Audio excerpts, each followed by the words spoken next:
Welcome back. Mohammed and Tawa here. During our podcast episode, God knows what, location, God knows where. So today I'm talking about Kanye West, which is crazy. Never thought I'd talk about Kanye West. I also had this video I made a long time ago about Juice World. And not that I've rewatched it, but I remember what I said. And it had stuff to do with Juice World being an inspirational, depression, probably toxic, maybe figure. Um, this is the exact same thing. I'm sorry, Kanye West is just too famous. Like, dude, we get it. I mean, I watch a lot of sports, so I'm kind of desensitized to I grew up with nothing. I built the shit up from the ground. Everything all me. Me and the boys. Circle small.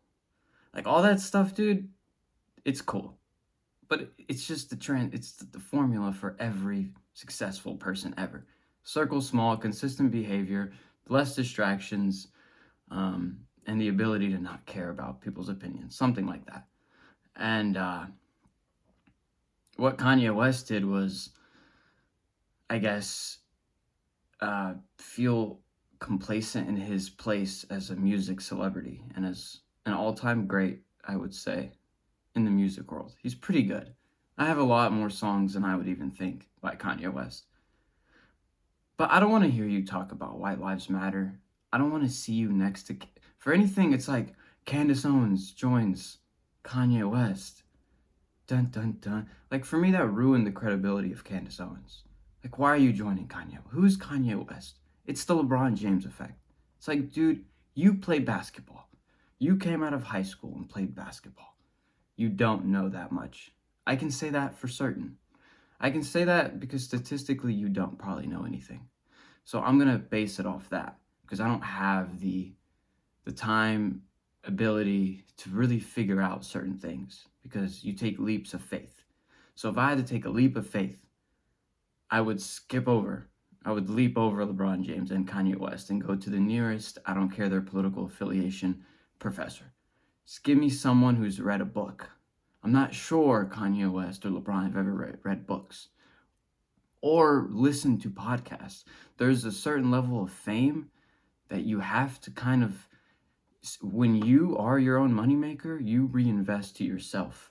And it can come off as education, but it can also be your body. Like LeBron spending millions of dollars apparently on his body. I don't know how you do that, but maybe, avocado ice cream is expensive.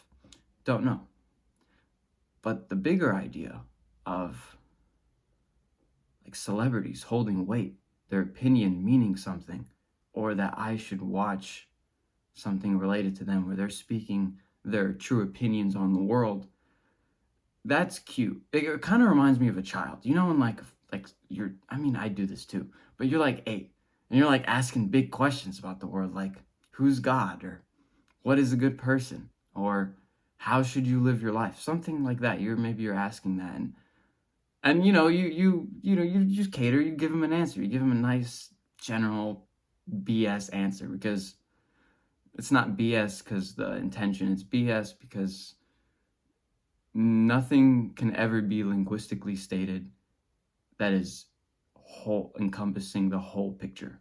It's hard. I mean, I don't remember anything that encompassed everything about a topic. It's hard. It's why religious people refer to their book of faith as the all-encompassing knowledge holder.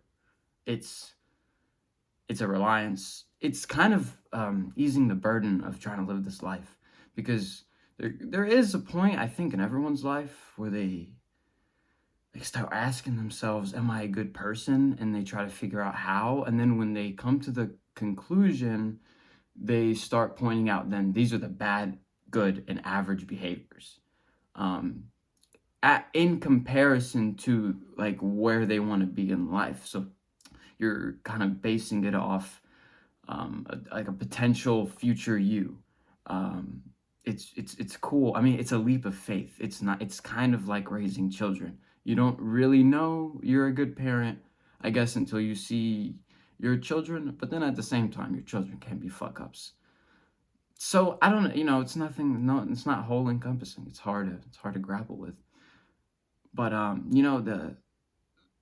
don't know why Kanye felt the need to talk about Jews or Jewish media. I mean, Jews do own a lot of Hollywood. There's a like if you look up classic music from like the 40s and 50s and 30s, a lot of them were Jewish composers. A lot. I mean, songs like we know. Like I could look up a list. I probably should have that ready. Um, it's not really an insult. I did see a video on Instagram talk about being stuck in an echo chamber, but it was a guy talking about his experience with a Jewish man he had recently encountered, and he said, "When Jewish people make money, we make money together. Americans make money, they're making it alone, and that's why they stay broke." I thought that was genius. I do think you should raise your family to be almost as a company.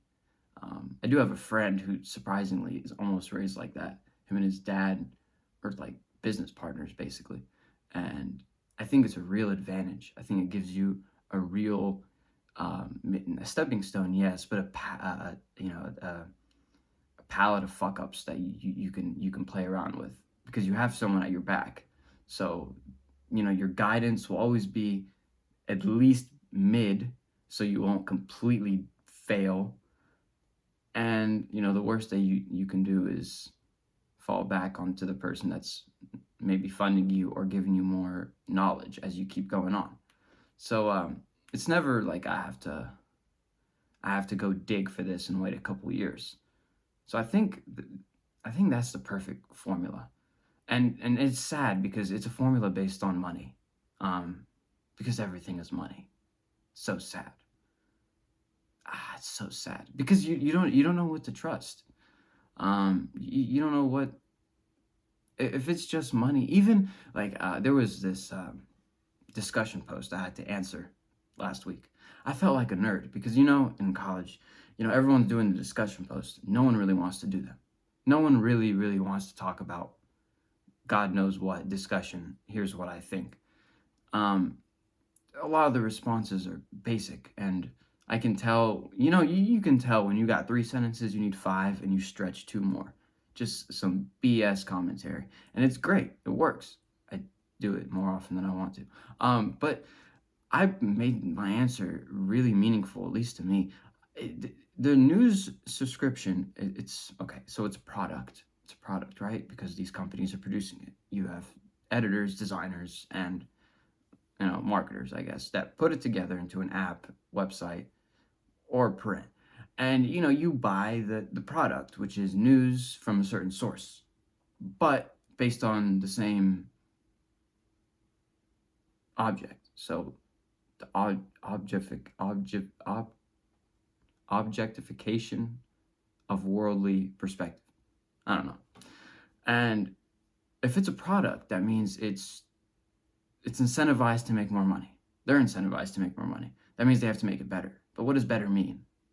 I don't know. That's the problem. I don't know what better means. Does better mean better information? Maybe. Better design? Maybe. There's a whole area of psychology based on design. Gestalt, I think. It's freaking old. I don't know, like 1930s maybe. And maybe earlier.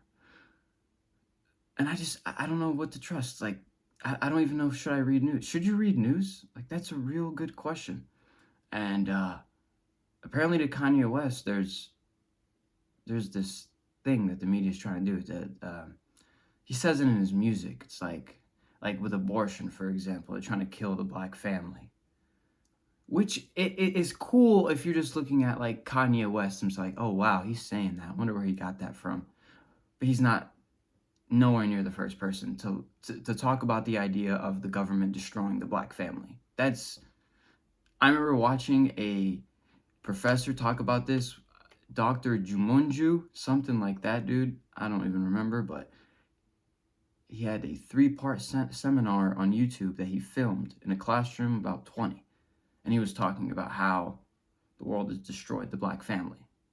Thomas Sowell has talked about that before the welfare state, the black family was intact. So he points out through slavery and Jim Crow, nothing destroyed the black family, but throw in welfare and you destroyed it. And I think that has more to do with money. Money to me is the most impactful thing, and that's why I really like the internet. I really like the cryptocurrencies, the blockchains, the ETH merge, all this cool shit that's coming. Because we need, first of all, we need safer ways of transacting products and at least a little decentralization amongst the middleman of every exchange. So if you know that it's just a coded formula done by a third party computer, you can trust it every time. And if it's recorded on every single computer, it's never going to get hacked. Now, the ownership, it's still owned by people. I mean, what I think what's going to happen now with the blockchains is that we're going to compete with them. Like Jack Dorsey, former CEO of Twitter, now the CEO of Square, Block now, not Square. But he's strictly Bitcoin. I know Hive, blockchain based in Canada, also they generate all their crypto with renewable energy, which is really sustainable. I like that. They're also Bitcoin only. So it's going to be a competition amongst blockchains, it looks like. And that's kind of cool. But side, tangent off. Off that tangent though, I just don't know why we feel the need in general to celebrate our celebrities as if there's something special about them. There's nothing really special about a celebrity except the will and the uncertainty along their path. But that is only cool as a story. When you're a story, you're only something I view for entertainment. And I'd like it to stick like that. I don't want I saw this headline. Yeah, I like Ben Shapiro. So I was seeing a headline on YouTube. It's like Ben Shapiro and then something about Kanye West. Oh, Kanye West is George Floyd's family wants to sue Kanye West. I think that was the title, something like that. And it's like, dude, who cares? Who freaking cares? It's like, what? With all the things happening in the world, not that I care anymore about one or the other. Why is that so important? Like, who cares? Like, when you say sue, oh, we're gonna bring a civil lawsuit of, it wasn't even defamation. It was something else, because you can't, he's dead, so you can't do defamation. It was something else. But what is that? It's just money, right? It's just money. It goes back to the original thing. It's money. It's all money. Like, I never, I remember hearing the story of when I was a kid, and the lady had hot water spilled at her at McDonald's, and then she got like some odd $1 million or something like that. That's just ridiculous to me. It's like, for the burns and damages, nothing repays the past. Nothing. And money helps. Ex-cons or wrongfully convicted people, they get money, and it's cool. They probably deserve money because you lose everything. But at the same time, though, it doesn't help. It doesn't help. It has to be just enough. It has to be to the point where even when you receive it, you know that this is not enough. Because anything more than that, where you use it on luxury, like using something you didn't earn on luxury, is toxic. It can get toxic.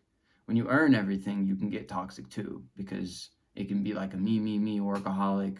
I got to get everything I want, sacrifice myself. But there's a reverse of that. And it's kind of trying to reverse engineer justice. It's like when KD went to the Warriors. It's like, dude, you can't reverse engineer winning. That was the greatest thing Max Kellerman ever said, was you cannot reverse engineer being great or being a winner. That was the greatest thing. I mean, the rest of what he said, remember when he said Kawhi was more clutch than Kobe? Good hell. Like, just talking out your ass. Just farting out words. But that was correct. And you cannot reverse engineer something. And I think it's important to realize that celebrities, their perception of the world is so much different than you. Because if success is lonely, and we have social media, along with the fact that we're like cratering in our homes slowly as a population, it's just not a good formula for success to view celebrities and try to apply their attitudes to your life.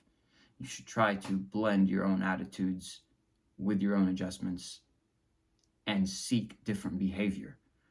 and seek different behavior, not based on your momentary feeling, but based on its result. You have to risk being wrong. You have to risk embarrassing yourself socially so you can look back on that. You can't reach a point of social comfortability and then start saying, all right, now I'm cool. Now I do this, this, and this, and I will never do that. Everything has to be on the table. You have to be in tune with what you want and be willing to act different, to say things differently, change your wording, change who you talk to, change your sources, I guess. Yeah, your sources. It's a very interesting thing that Kanye West is like more famous than Akon. Why is Akon not famous? We're so concerned with the morality of the world. Akon lit up like half of Africa with electricity. I don't hear nothing. I don't hear a peep. This man's gone quieter than the mute button. And it's sad. It really is. I remember at this one video I saw, this black dude was talking specifically about how black people endorse and celebrate the very black people that hold them down. And he was referring to Lizzo visiting the White House, or was it Nicki Minaj? Same thing. And I mean, I remember being in total agreement. Why? It's like we're talking about Moroccan rights, and then I see French Montana in the White House talking to Biden. Like, no. This is unacceptable. So I think it's a learning curve to not use celebrities as your foundation for your confidence or your logic or your dress or your behavior, your attitude. The celebrity is a brand. No matter how much they want to individualize themselves, they are branding themselves for a mass audience and money. Tie them together, I guess. So this is the idea I wanted to express today, and I'm glad I got to do it. So I hope you took something from that. Value your celebrities accordingly, and make sure to trust yourself. You're right a lot more than what you think. Those thoughts you have that you need to watch like a movie as they pass by, you will remember a thought you had sometimes and think, oh wow, I was closer to the truth than I thought. And it's not about using your hindsight bias or something like that, but to know that before there was the ability to always seek out information directly or have an opinion on the internet that you could look up, read, and use as your basis point, before all that, people must have had to use their immediate environment and in their experience. And I would just say value your experience because it's your experience. It has nothing to do with you being right or wrong. Accept the right moments and the wrong moments. Things work in certain situations and they don't in others. And yeah, value your fucking experience. Your experience is great.